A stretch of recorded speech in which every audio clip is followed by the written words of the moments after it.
네, 조금 더 깊이 들어가 보도록 하겠습니다. 얘기 좀 합시다 시간이고요. 오늘은 중동 경제에 대한 이야기 해보도록 하겠습니다. 서강대 유로메나 연구소 박현도 교수님, 성일광 교수님 두 분과 함께하겠습니다. 제가 이 원고를 준비하면서 중동 경제를 나라마다 차이가 좀 있지 않습니까? 자원 의존형 경제가 있고요. 그 다른 나라들이 있는데 먼저 저는 이스라엘 그리고 자원 의존형 경제, 튀르키예 이렇게 세 개로 나눴거든요. 괜찮습니까? 몇 점 주시겠습니까? 학점으로 주시면? 그렇게 많이 못 드리겠습니다. B 플러스. 어느 정도 하는 게 더 좋을까요? 아니요, 사실은 이제 우리가 중동 경제가 그 정치 구조가 경제 구조하고 두 가지가 딱 나눠지는데요. 정치 구조로 보면 공화정과 왕정이 있어요. 네네네. 예, 공화정과 왕정이 있고 그다음에 경제 구조로는 자원 의존형 경제와 다변화 경제가 있습니다. 사실 다변화 경제라는 것은 자원에 의존할 수 없는 경제를 얘기하거든요. 예. 이 두 파트로 나눠집니다. 대충 맞는 거 아니에요, 저도? 네, 아니 두 나라만 말씀하셔가지고. 알겠습니다. 그러면은 먼저 자원 의존형이 아닌 나라부터 한번 살펴보도록 할게요. 이스라엘 이야기를 좀 해보려고 하는데요. 어떻게 보면은 중동에서 가장 이질적인 구조가 아닌가 싶어요. 그렇습니다. 예. 어떤 측면들이 있습니까? 이스라엘은 사실 뭐 거기서 뭐 해먹을 게 있냐? 음. 땅덩이도 작죠. 자원도 없다면서요? 자원도 없었는데 생겼어요. 네. 뭐가 있어요? 그러니까 이스라엘이 이제 자원 의존형 경제하고 네. 안 부르면 이상합니다. 가스와 석유가 지중해에서 네네네. 생겼잖아요. 레비아탄 이쪽에 예, 최근에. 예. 그래서 거기서 지금 가스 수출 많이 합니다. 그래서 그러다 보니까 어떤 말까지 있냐면 지금 하마스가 있는 가자 앞이 네. 가스전이거든요. 예. 그래서 이제 그거를 노리고 이스라엘이 저런다라는 음모도 있었어요. 역시 모든 전쟁에 자원이 베이스에 있는 경우가 많기 때문에 그래서 이제 과거에는 없었는데 이스라엘도 석유와 가스가 나는 건 맞지만 역시 이스라엘 하면은 기술 경제. 여기 이스라엘 하면 우리가 네. 생각나는 게 나스닥에 상장된 기업들, 네. 첨단 벤처 기업들 이런 거 생각 많이 하잖아요. 이스라엘 기업이 한 90개? 음. 90개 정도 들어가 있고요. 뭐 세계 3위라던가 뭐 네. 엄청나게 많이 상장이 돼 있다고 그다음에 하더라고요. 창업 많이 하는 국가. 근데 이제 우리와 다른 거는 대기업은 없습니다. 창업적으로 대기업하는 기업 좀 크게 되면 미국에는 대기업이 다 팝니다.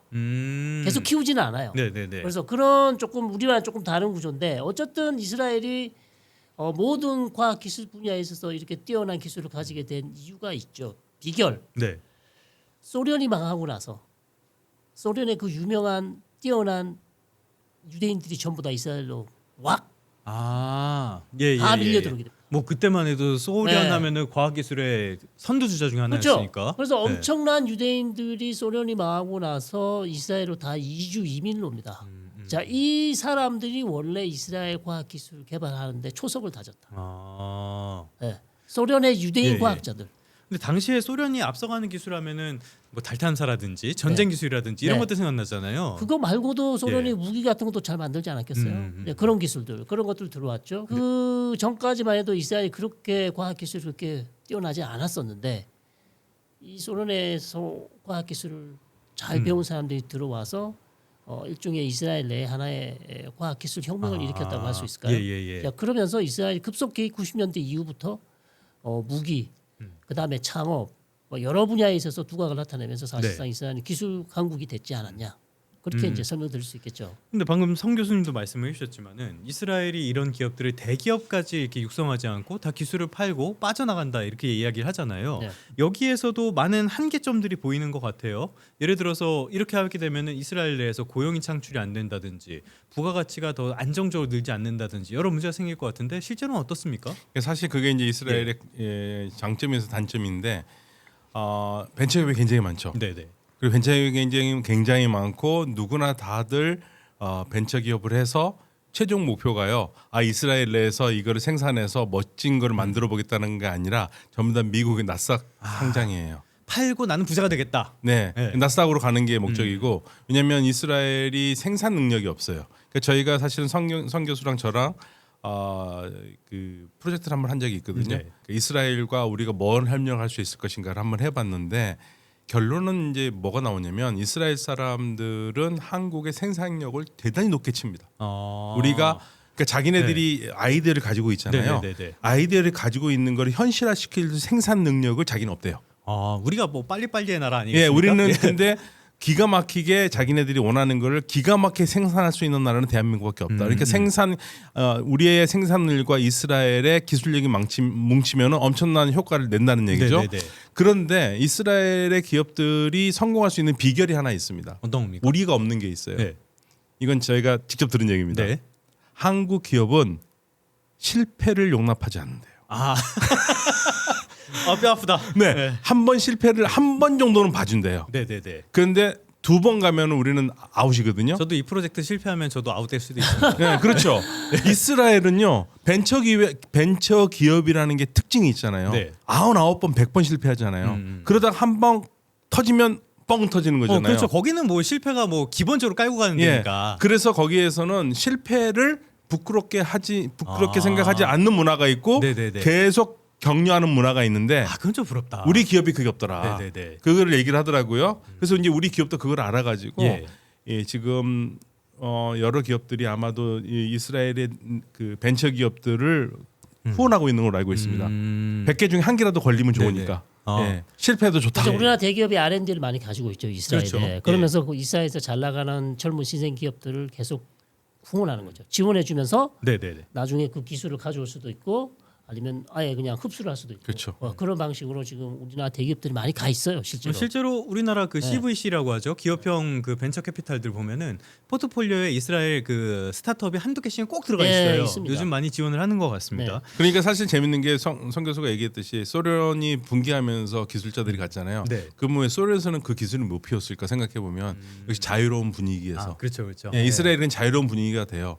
성 교수가 공부할 때마다 저희한테 하는 얘기인데 이스라엘 애들하고 수업하면 시끄러워서 수업을 못 한다는 겁니다. 시끄러워서 너무 질문을 많이 해서. 정치는 권위주의적인데 그래도 그렇진 않네요. 거기는 네. 문화가 그렇게 돼 있나 봅니다. 네, 문화가 그렇습니다. 이제 여러 가지 좀 문제점들에 앞서서 하나만 더 여쭤보고 싶은 게요. 이스라엘 하면은 유명한 물 부족 국가잖아요. 네. 근데 우리가 이렇게 음료수 마시다 보면 뒤에 이스라엘산 그레이프 프루트 이런 거 막 네, 있단 말이에요. 네, 맞죠. 어쩌다 농업 강국이 된 거예요? 아 농업 강국 예. 환경이 만든 저주이지만 저주를 네. 축복으로 만들었다. 이거 의미심장하다. 네, 네. 물 부족할 수밖에 없죠. 네. 그런 상황에서 이스라엘이 살아남을 수 있는 유일한 길은 어쨌든 관계 시설을 새로 한다거나 아니면 담수화 기술을 만든다거나 아니면 저 북쪽에 있는 갈릴리 호수에 있는 물을 밑으로 끌어내서 네. 새롭게 광야 지역에 물을 뿌려서 거기 농사를 짓는 방법. 기술을 먹고 살 수는 없으니까 그쵸. 농사를 지어야지. 농사를 예. 지어. 그러면 농사를 지으면 물을 어떻게 하냐면 물을 리사이클링 하는 거죠. 네, 네, 네. 그러니까 한 번에 다 쓰지 않고 화장실에서 나온 물을 다 걸러서 다시 예.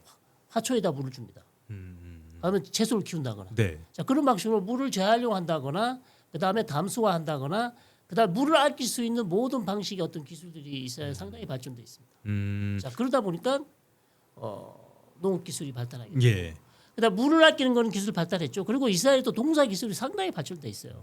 왜냐하면 촉박한 땅에서 살아남기 위해서는 곡식을 만들어야 되잖아요. 그렇죠, 그러다 그렇죠. 보니까 농사 네. 기술, 화해 기술, 농사 기술, 그다음에 과일이나 야채 저장할 수 있는 기술 이런 것들이 전부 다 이스라엘이 상당히 뛰어나기 때문에 이스라엘이 곽강을 받을 수밖에 없죠. 그리고 진짜 저주 과일이- 축복을 만들었네요, 진짜. 과일이 네. 싸요. 한국보다 더 싸요. 네. 우리나라 너무 비싼 거 네. 아니에요? 과거에도 그렇지만 과일 같은 거 그냥 여름에 수박 큰 통 하나 5,000원이면 삽니다. 지금 한국은 최소 15,000원, 2만 원은 줘야 되잖아요. 제가 얼마 전에 장 보러 갔는데요. 수박 네. 한 통이 4만 원이더라고요. 네, 그래서 못 뭐 끝물이긴 써먹습니다. 하지만. 내 돈 주고는 예. 못 써먹는 상황인데 거기는 망고, 멜론, 수박 너무 쌉니다. 근데 이스라엘이 이런 모습이 국가가 건설된 이후에 생긴 모습이 아니에요. 원래 그랬습니까? 지금의 팔레스타인으로 유대인들이 1880년대부터 들어오기 시작하거든요. 예. 들어와가지고 1900년대가 되면은요 농업 생산량이 굉장히 뛰어나게 해마다 증가했다는 기록들이 예. 있어요. 영국이 지배할 때도. 예. 그러니까 이게 단순히 이스라엘이라는 국가가 만들어진 다음에 생긴 현상이 아니고 이주의 어떤 유대인들이 어떻게 해서든지 여기서 뭔가를 해보려는 생존을 위한. 그렇죠. 의지력이 네. 굉장히 강하고 그러한 이스라엘의 그 노력이 주변 국가에도 영향을 줍니다. 예를 들면 요르단에 그런 경우가 있었는데요. 제가 요르단을 여행하고 있었는데 예. 이렇게 한적한 곳을 가는데 그 한쪽에서 물이 터져가지고 나오는 거예요 호수에서. 그럼 그냥 지나갈 수 있잖아요. 그쵸. 관광 버스 기사가 버스를 세우더니 전화를 해가지고 그걸 조치를 하더라고요. 주인한테 얘기해가지고 예. 얘기해가지고 여기 지금 물이 새고 있다. 어. 이 약간 물이 새고 그러니까, 있다. 예. 예. 그러니까 이게 사실 물을 대하는 태도들의 차이들이죠. 우리는 정말 물 쓰듯이 쓴다는 말이 있을 정도로 물 아까운 줄 모르는데 네. 많은 교훈이 되는 것 같습니다.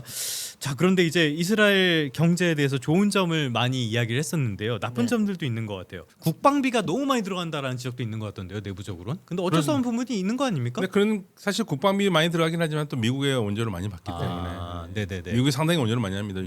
세계에서 가장 많이 온전한 나라죠. 그렇기 때문에 마가들이 싫어하는 그런 나라이기도 그렇죠. 하고요. 자, 근데 이스라엘 경제에 있어서 가장 큰 문제점을 꼽으라면은 그쪽의 전문가분들은 하레디 문제를 많이 네, 꼽더라고요. 많이 뽑죠. 하레디 뭡니까? 하레디라는 말은 네. 울트라 오소독스, 아, 초정통파. 네네네. 유대교의 초정통파. 초정통파. 아래 네. 위로 완전히 검은 옷을 입으신 분들. 그러니까 우리가 가끔 사진 보면은 네. 이런 거 쓰고 이렇게 수염 기르고 네. 검은 옷 입고 이런 분들이요. 네, 예. 뉴욕의 브루클린이나 유럽에서 볼 수 있는 초정통파 유대인들이 군대를 안 가요. 네네네. 일단. 네. 그러니까 그 나라에서 군대를 안 간다. 그렇죠. 네. 그러니까 이 군대를 가는 젊은 유대인들이 봤을 때는 이게 무슨 말도 안 되는 소리냐. 지금 가자지구 전쟁 나서 죽은 군인 숫자가 900명이 그러니까요. 넘는데 예. 이제 병력이 모자라는 상황에서 왜 이 하레디는 군대를 안 가게 하고 그 다음에 국가에서 보조금을 지급해 주냐, 아, 돈까지 준다. 네, 생활비를 거기다가. 지급해 주냐. 상당히 이제 내부 분열이 일어날 수밖에 없죠. 그러니까 군대를 가는 청년들과 군대를 가지 않는 예, 하레디와 그다음 왜 안 가느냐? 하레디가 만든 정당이 자기네들 젊은 기도하는 네, 이 네. 젊은 초정통파 유대인들이 군대 안 가도록 법을 만들었어요. 아. 안 가도 군 면제법을 만든 거죠. 네네. 자, 그러니까 그 법에 따라서 군대를 안 가니까 계속해서 이스라엘 내부에서 군대를 가야 된다. 안 된다. 우리를 못 보낸다. 계속해서 사회적 네. 분열이 일어나고 있고. 그럼 얘들은 군대도 안 가고 경제 활동도 안 가고 보조금 받으면서 율법만 공부하는 거예요? 그렇죠. 근데 더 문제는 이 하레디가 세속 국가인 이스라엘을 인정하지 않는다는 얘기죠. 유대교의 교리에 맞지 예, 않기 때문에. 그러니까 예. 이제 이스라엘의 일반 국민들 보기에는 그럼 우리 돈을 받지 말던가. 예, 돈을 그렇죠. 받으면서 네. 뭐 하느냐. 이제 그런 이제 약간 정신 분열적인 현상이. 그렇죠. 아니, 내 세금이 다 쟤들 밥 먹여주는데 그럼요. 쟤는 군대도 네. 안 가는 애를 왜 내 세금으로 쟤들 먹여주냐. 이렇게 얘기할 수밖에 없죠. 그럼 그 친구들은 나중에 커서 뭐 하는 거예요? 다 랍비하는 거예요? 그것도 문제예요. 왜냐하면 네. 이스라엘은 그 친구들이 초등총파가 다니는 학교가 따로 있는데 중고등학교에서 영어와 수학을 안 가르쳐요. 네. 영어와 수학을 안 가르치고 성인이 되면 취직할 수 있나요? 그럼 뭐 배워요? 거기서 그냥 율법만 배워요? 도라만 배우고 돌아. 계속 기도하는 것만 말씀만 배우는 거죠.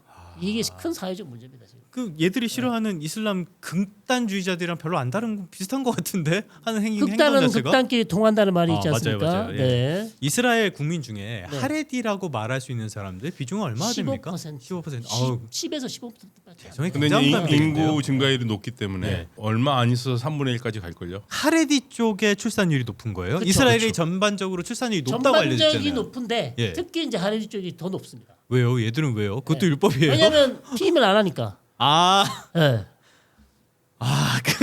그러니까 이스라엘 인구가 700만이거든요. 예, 예. 유대인이 700만. 그리고 팔레스타인까지 합쳐서 아랍 사람들이 700만이니까 7대 7인데 네. 하레디 숫자가 늘어날수록 사실은 이스라엘의 세속 국가 입장에서는 국력은 약해질 수밖에 없는 상황이죠. 근데 지금까지 말씀하신 구조로 봤을 때는 하레디의 수는 계속 늘어날 수밖에 없다라고 봐야 될 것 같아요. 이스라엘 경제 앞으로 어떻게 전망을 해볼 수가 있을까요? 그러니까 이번 전쟁 이후에 이스라엘 경제가 많이 힘들어진 건 사실입니다. 네. 국밥이 너무 많이 나갔고요. 뭐 그렇겠죠. 네, 그래서 올해 경제 성장률은 거의 1% 정도밖에 2에서 3%까지 되는데 작년이 1%밖에 안 됐고 네. 이렇게 올라간 거는 기저 효과라고밖에 볼 수 없죠. 아. 오른 게 사실 오른 게 아닌 거죠. 네네네. 그래서 경제는 상당히 힘든 상황이기는 한데 그렇다고 해서 경제가 파탄이 될 지경은 아니다. 문제는 계속해서 투자가 안 들어온다는 거죠. 아, 그렇지. 네네네. 전쟁이 계속 안 끝나니까 해외 투자를 받아야 되는데 투자자들이 많이 안 들어오고 계속해서 스타트업을 지원해 줄 수 있는 벤처 캐피탈도 안 들어오고 네네네. 그런 것들이 가장 지금 위험하다 이렇게 얘기를 하고 있습니다. 그리고 이제 가장 큰 문제 중에 하나가 그 과거에 우리가 이스라엘이 가지고 있던 신화가 하나 있었거든요. 어려움이 있으면 유학생까지 다 짐 싸서 이스라엘 가서 싸운다. 네네네. 그 신화가 깨졌어요. 아, 그래요? 예, 요즘 그래서 안 지금 그럽니까? 요즘 사실은 예. 지금 이스라엘 사람들이 많은 이주를 해서 가장 지금 부동산 문제가 심각하게 터지고 있는 곳이 키프로스입니다. 키프로스에 지금 이스라엘 사람들이 많이 옮겨갔고요. 예, 예. 아. 그래서 지금 국부 유출도 있고 예. 나쁘게 보면 국부 유출이고요. 좋게 보면은 이스라엘 사람들이 활동 그 범위가 넓어졌다라는 네네네. 거가 있거든요. 그래서 예. 뭐 예를 들면 뭐 이란 언론 같은 경우에서는 이스라엘의 해외 영토가 더 넓어지고 있는 게 아닌가 뭐 그렇게까지 보기도 하는데 네. 이스라엘 처지에서 보면 시각에서 보면은 많은 이스라엘 사람들이 나가는 거는 그렇게 좋은 바람직한 건 아니죠. 그렇죠. GDP라는 거는 어찌됐건 국내 총생산이기 때문에 이런 것들이 그렇죠. 경제에는 부담이 될 수밖에 없는 그런 상황은 분명해 보입니다. 자, 이스라엘 살펴봤고요. 이스라엘은 중동 경제에서 약간 이질적인 존재인데 우리가 중동하면 생각나는 건 역시 에너지 경제 아니겠습니까? 이걸 대표하는 나라로 사우디아라비아를 가져왔습니다. 중동에서 가장 경제 규모가 큰 나라인데 1인당 국민소득은 그렇게 높은 편은 아니죠. 여기는. 네, 그런데 사실은 사우디아라비아가 중요한 이유가 있는데요. 예. 석유가 굉장히 많이 생산하는 국가이기도 하지만 자국민의 인구수가 외국인보다 많은 나라입니다. 네. 거의 유일하게. 걸프 국가 중에 유일하게. 예, 아라비아 반도에 네. 있는 산인국 네네네. 중에서요. 자국민의 인구가 이렇게 많은 나라가 없어요. 자국민 인구가 많은 게 왜 중요한 겁니까? 자국 노동력이 있지 않습니까? 자국 노동력. 예, 그러니까 예를 들면 네네네. 우리가 흔히들 얘기 많이 하는 아부다비, 두바이가 있는 아랍에미레이트라는 나라 있지 않습니까? 네. 항상 우리가 잘 사는 나라라고 굉장히 멋진 나라로 얘기하잖아요. 자국민이 얼마나 된 줄 아세요? 전체 국민 중에서 아니, 모르겠어요. 10%입니다. 네. 자기 자국민 100만, 외국인이 거의 900만, 1000만입니다. 다 외국인 노동자들. 외국 노동자입니다. 그렇죠. 네, 네. 근데 사우디아라비아는 이렇게 자국민 노동자가 많다는 거는 일단 자국민이 많아요. 네. 그거는 경제 발전이라든지 이런 측면에서는 긍정적인 요소라고 긍정적인 봐야지. 요소죠. 2,600만 정도 되고요. 외국인이 한 1,000만 정도 되니까 3,600만 정도 보거든요. 네. 그런데 문제는 그동안 석유 외에는 다른 경제가 없었다는 거죠. 그러니까 전부 다 일자리가 별로 없었던 거죠. 네네네. 그러니까 이게 이제 사우디아라비아의 그동안의 경제의 문제였고 그걸 확 뜯어 고치겠다고 나온 게 2016년부터 무하마드 빈 살만 지금 네네. 현재 왕세자가 왕세자. 바꿔보겠다고 네. 지금 나와서 새로운 프로젝트를 하고 있는 게 사우디 개조 프로젝트를 하고 있는 거예요. 이게 그놈의 그 사우디 비전. 네, 2030. 2030. 네. 2030. 네. 알겠습니다. 말씀해 주신 것처럼 어떤 좋은 환경이 있는데 제가 듣기로는요. 그쪽에 진출하신 뭐 기업인들이라든지 이런 분들 이야기 들어오면요. 일을 시키면 안 한대요. 게을러가지고 안 한다고. 말씀하신 것처럼 일을 네. 해본 적이 없어요. 이게 경험이 없다. 네. 네. 근면하게 일해본 경험이 네, 없다. 일을 해본 경험이 네. 없고 계속 국가가 주는 보조금으로 살다가 네. 이제는 국가가 보조금을 자를 테니까 네가 가서 먹고 살아 하니까 사우디 애들이 일을 하러 억지로 나오긴 했는데 일을 하기가 싫은 거죠. 저 같으면 시위부터 할 것 같아요. 네. 돈 달라 이런 것들. 네. 정신 개조가 안 돼 있습니다. 그러니까 왜 그러면 네. 기업은 왜 그 사람을 써야 되느냐? 예. 조건이에요. 파트제. 무조건 써야 되는 거예요? 네, 파트로 돼 있어요. 네. 이 쿼터제로 해가지고 네, 네. 너네 우리 들어오면 몇 명 써야 된다는 게 있어요. 예. 그럼 우리는 써야 돼요. 그럼 이왕이면 좀 잘하는 애들 쓰고 싶잖아요. 그렇죠. 잘하는 애 찾기도 어려워요. 그러면 사람들을 쓰면 나와서 일한다고 하는데 일을 잘 못하기 때문에 오히려 방해를 해요. 그러니까 이제 보통 기업들이 돈 줄 테니까 나오지 마라. 이렇게 돼 있는 거고 거기도 그렇네. 가장 잘 쓰는 기업이 어떤 기업이냐면 사우디 사람 나오라고 그래가지고 관공서 일을 시키는 거예요. 예. 관공서 일 잘하잖아요. 그러면 이제 그것만으로 땡큐고 네네네. 그러니까 거기 나와 있는 기업들이 전부 다 그런 어려움을 가지고 있어요. 사실 더 놀라운 건 뭔지 아세요? 2년 전에 제가 사우디를 갔습니다. 예. 사우디 가가지고요. 무하마드 빈 살만 측근 사람을 만나게 됐었어요. 우연찮게 밥을 같이 먹었습니다. 네. 그래서 제가 이 얘기를 했어요. 사우디 문제점이 뭐냐? 노동자들의 이런 예, 문제점들이 저한테 있다. 사우디에 뭐가 문제점이 있냐 그랬더니 제가 이 얘기를 했습니다. 노동자. 네네네. 그랬더니 자기 처음 듣는데요. 그래요? 네, 그래서 아니 어떻게 이걸 처음 들을 수 있느냐? 이게 계속 있었던 문제인데 처음 들어서 열심히 적더라고요. 그래서 자기가 얘기하겠다고. 예. 그래서 저는 그거 보고 더 놀랐어요. 아직도 그걸 몰랐다고? 그럼 거기 뭐가 문제인 거예요? 행정의 문제인 거예요? 관료의 문제인 거예요? 지도 체제의 문제인 거예요? 자국 국민을 잘 모르는 것 같아요. 제가 느끼면은 네. 그 상황을 사우디에서 일을 하고 있는 현지 상황을 잘 모르더라고요. 그러니까 저는 거기에 더 놀랐죠. 근데 이렇게 자국민을 모르는 상황에서 아무리 좋은 비전, 사우디아라비아 2030 같은 비전을 내세운다고 해도 네. 이게 성공하기는 좀 어려울 것 같거든요. 그렇죠. 자, 우리에게 가장 유명한 거라면 역시 네옴시티, 더 라인 이게 네. 아닐까 싶은데요. 네. 지금 상황 어떻습니까? 대건 있습니까? 안 된다고 했죠. 그거에 뭐 한 10분의 1도 못 만든다고 그랬죠. 그래서 몇 킬로만 지금 만들 수 있을 것이다. 그 기한 내에. 네. 그다음은 나중에 천천히 추진하겠다고 얘기를 했기 때문에 사실상 엎어진 거나 마찬가지죠. 그러니까 사실은 네. 그게 처음에 황당할 정도의 그 계획은 이목을 끄는 데는 성공했어요. 맞아요. 예, 그게 아마도 강박관념이 좀 있었던 것 같습니다. 그러니까 많은 기자들이 그 사우디에 뭐를 물어봤냐면 이렇게 되면 두바이를 베끼는 거 아니냐 이 얘기를 했었어요. 그러고 보니까 좀 비슷한 느낌이 네, 있네요. 그러니까 무하마드 빈 살만 당시 이 왕세자가 뭐라고 그랬냐면 그거 아니다. 베끼려면은 그 못 베끼냐. 우리는 두바이가 보여주지 못한 걸 보여주겠다. 네네네. 야심차게 얘기를 했거든요. 근데 사실은 더 문제는요. 컨설턴트 회사들의 문제라고 봅니다. 아, 네, 네. 맥킨지가요? 맥킨지가. 아, 네. 그러니까 엄청난 돈을 받았거든요. 네. 근데 컨설팅 회사 비싸요. 예, 아주 비싸요. 컨설팅 회사 사람들한테 물어보니까 그런 얘기를 하더라고요. 컨설팅 회사에는 뭐가 된다 안 된다 얘기하는 게 아니라 최대한 고객의 니즈에 맞춰주는 거래요. 예, 그러니까 이 사람들은 그게 성공하든 안 하든 그게 중요하진 않아요. 고객이 원하는 대로 그림을 그려주고 플랜을 만들어주는 거니까. 그래서 그런 황당한 그림이 나왔다는 게 결국에는 맥킨지가 장난친 거다라는 얘기를 평가가 나올 정도로 예, 그래서 이제 문제가 됐던 거고 그러나 하나 성공은 했어요. 전 세계의 관심은 다 끌었어요. 그렇죠. 예. 예. 어마어마한 프로젝트, 그렇죠. 엄청난 프로젝트니까. 예, 저도 그거 소개하면서 방송도 많이 나갔어요. 근데 저한테 항상 물어봐요. 이거 성공할 거냐고. 그럼 제가 어떻게 합니까? 예, 저는 그래서 항상 말할 때 성공했으면 바란다. 네네. 성공 이거 좀 이렇게 멋있게 성공하면 이건 정말 엄청난 일이다. 성공하기 바란다고밖에 얘기할 수가 없었던 게 많은 우리 기업들이 거기 관심 많았잖아요. 그렇죠. 그 네. 뭐 한두 푼짜리가 아니까 실제로 그렇죠. 우리나라 네. 기업들이 많이 가 있기도 합니다. 예, 그런데 사실은 그때 우리 당시 주 사우디아라비아 우리 대사님도 그런 말씀 항상 하셨어요. 투자는 하지 말아라. 아, 네, 수주는 하되 투자는 네네네. 예, 투자는 조심해야 된다는 얘기를 계속 했었습니다. 현명하시네요. 예, 사실 우리 네. 기업들이 그래서 그것 때문에 소위 말해서 속된 말로 피본 기업은 없는 걸로 알고 있습니다. 네. 투자하지 않고 수주만 했기 때문에. 왜냐면 우리 대기업들이 다 알아요. 그렇죠. 네, 아니, 대기업들은 저 같은 무지랭이도 네. 보면 이게 이러는데 대기업들이 그래서 네. 비전 2030 할 때 막 뛰어들지 않았습니다.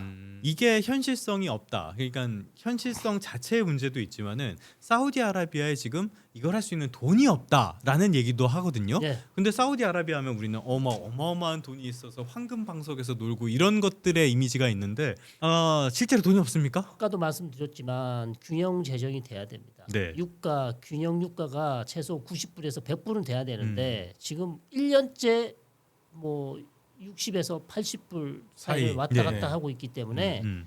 현금이 상당히 부족한 거는 뭐 부인할 수 없는 상황이고 그러다 보니까 전체적인 지금 네옴시티 사업이 상당히 위축돼 있는 예, 상황입니다. 그런 상황이에요. 지금 벌어놓은 사업이 너무 네. 많아요. 네. 2029년 동계아시안 게임이 아마 2030년 엑스포일 겁니다. 그리고 2034년 월드컵 한다고 그러잖아요. 네. 그런데 지금 할 수가 없어요. 왜냐하면 네온 프로젝트 쪽에다가 동계 올림픽 경기장도 짓고 해야 되는데 그 스키장도 만들어야 되고 네. 거의 지금 포기했죠. 그래서 동계 아시안 게임은 아마 지금 내놓은 걸로 알고 있습니다.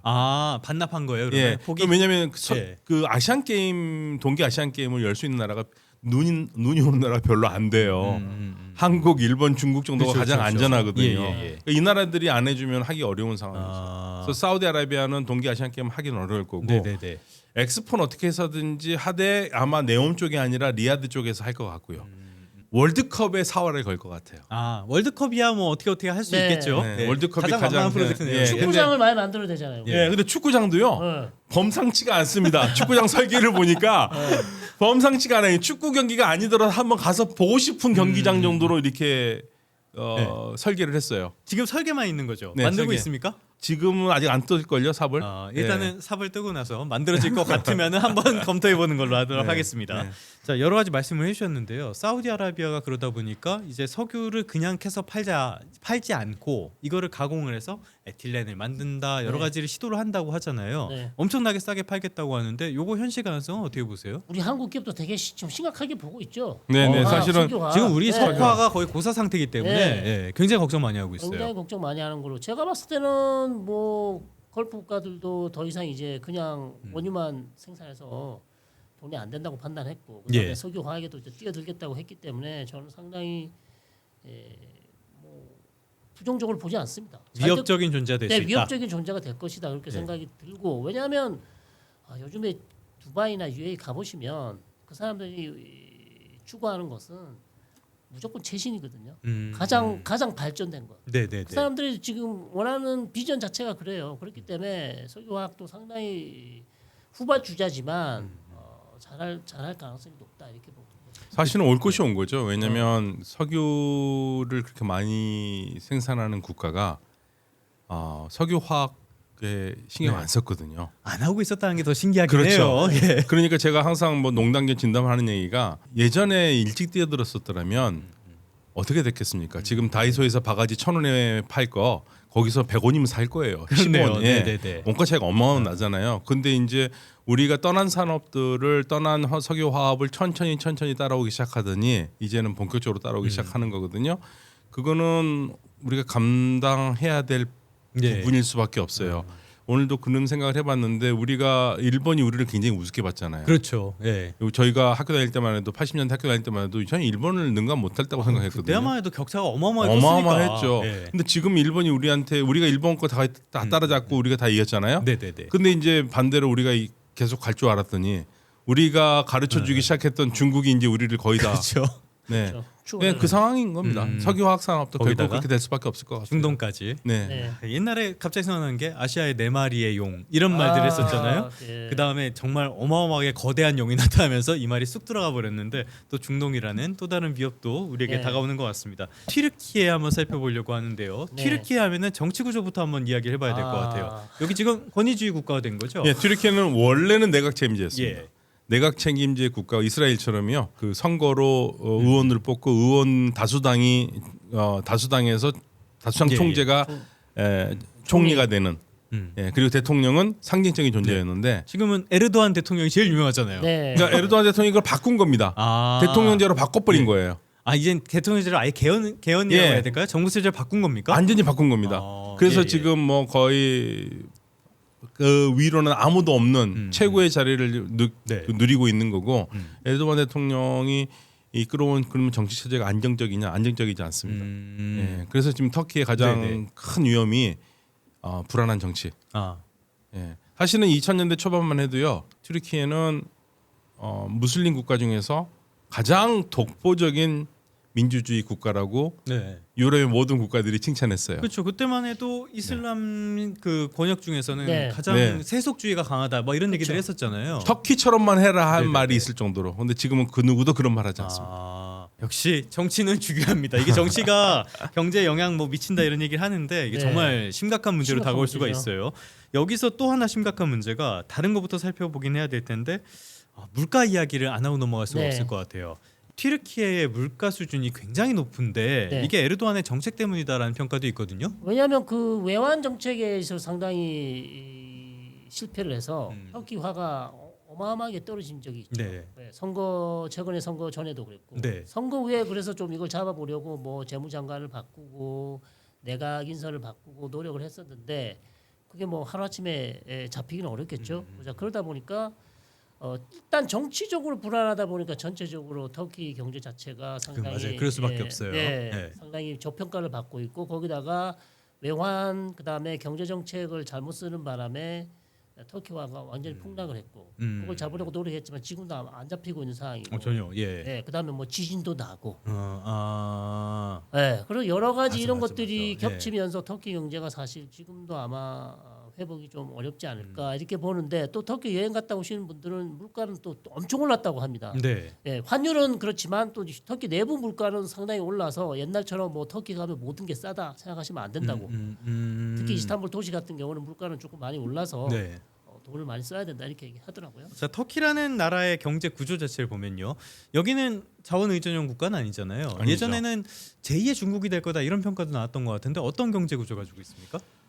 결국에는 산업 구조가 자원이 없기 때문에 다각화 구조거든요. 제조업이 있고 네네. 그리고 인력 성출도 굉장히 많이 하는 나라죠. 대표적으로 인력 성출을 많이 한 나라로서 독일의 3,400만의 네네네. 튀르키 노동자들이 있죠. 그러니까 사실 우리가 독일의 라인강행 기적을 얘기할 때 빼먹은 사람들 중에 하나가 튀르키 노동자들입니다. 튀르키 노동자들이 사실 독일의 그 2차 세계 대전 이후에 재건, 경제 예. 재건의 바탕이 된 사람들이거든요. 그래서 지금 독일에는 중동의 식민지를 경영한 나라도 아닌데도 400만 정도의 튀르키 사람들이 네. 계속 무슬림의 정체성을 유지하면서 독일인으로 살아가고 있습니다. 그러니까 이렇게 인력 성출 많이 하는 나라고요. 그래서 독일 가면 케밥 이런 것도 많더라고요. 그렇죠. 예. 그러니까 중동 국가들 중에서는 그러니까 우리가 중동을 튀르키예까지 포함해서 얘기한다면 중동 국가 중에서 인구가 굉장히 많은 세 나라 중에 하나입니다.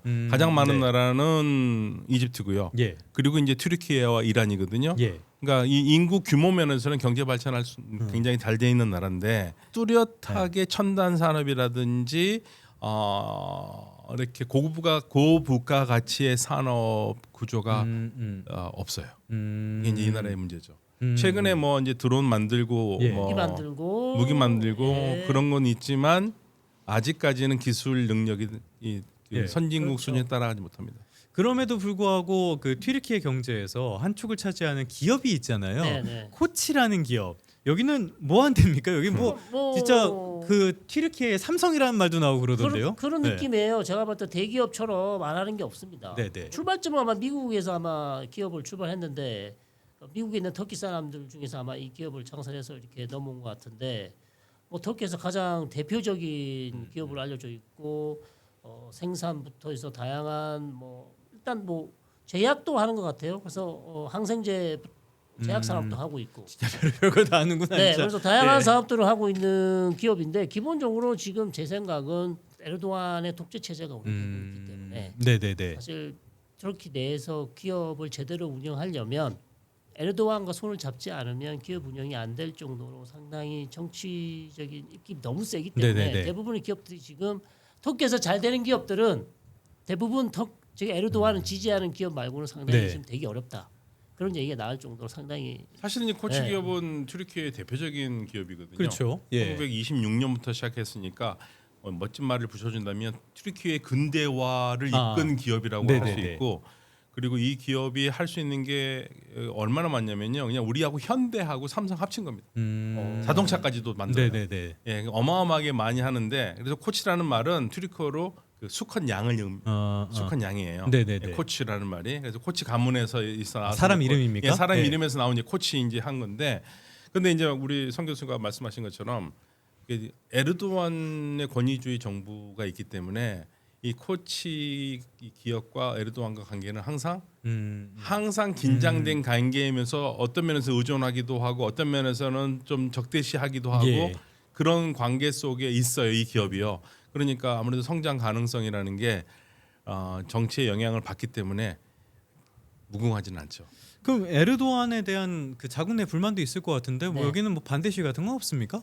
그냥 아까 정치적인 그 불안감이 좀 있다고 하셨잖아요. 있기는 하죠. 네. 있기는 한데 그게 정권의 방향을 바꿀 운명을 결정지을 만큼 대규모 시위가 일어나느냐 그렇지 않잖아요. 네네네. 자, 그렇지 않고 터키 전문가들 얘기를 들어보면 우리가 생각하는 만큼 에르도안에 대해서 그렇게 비판적이지 않아요. 특히 이제 뭐 우민 정책이라고 할까요? 네네네. 그래서 만약에 진짜 에르도안이 이슬람 세계, 아랍 세계에 마치 큰 영웅인 것처럼 특히 최근에 유엔에서 아랍 정상들과 같이 유엔 사이드라인에서 회의를 했는데 다 이쪽에 앉아 있고 트럼프 대통령이 있고 그 바로 옆에 에르도안이 앉았어요. 그랬었어요. 예. 맞아요. 예. 그 사진을 어마어마하게 방송을 한답니다. 야, 우리 수령님 이런 거네요. 우리 대통령의 지위가 트럼프 대통령이 바로 옆에 예, 앉는 예. 수준가 아랍 국가 아무도 못 앉아. 사우디도 못 앉아, UAE도 못. 예. 에르도안이 옆에 앉아. 이걸 그렇죠. 어마어마하게 예. 방송을 해서 띄우니까 완전 최고의 영웅이에요. 음. 그러니까 아랍 세계의 영웅, 이슬람의 영웅입니다. 자, 이런 사람으로 지금 우민 정책을 하고 있고 이미지 정책을 하고 있기 때문에 특히 아나톨리아 지역에 있는 터키 국민들은 되게 종교심이 굉장히 강하신 분. 그렇죠. 그런 분들. 자, 그런 분들이 봤을 때 에르도안은 뭐 비판할 데가 하나도 네. 없는. 근데 튀르키예의 가장 큰 네. 문제가 바로 그 부분인데요. 1923년에 튀르키예 공화국이 성립된 다음에 당시에 그 지금 모든 터키 돈에 얼굴이 찍혀 있는 아타투르크 케말 파샤 네. 이분이 튀르키예 근대화를 시작했었을 때 가장 문제 삼았던 게 이 종교 문제거든요.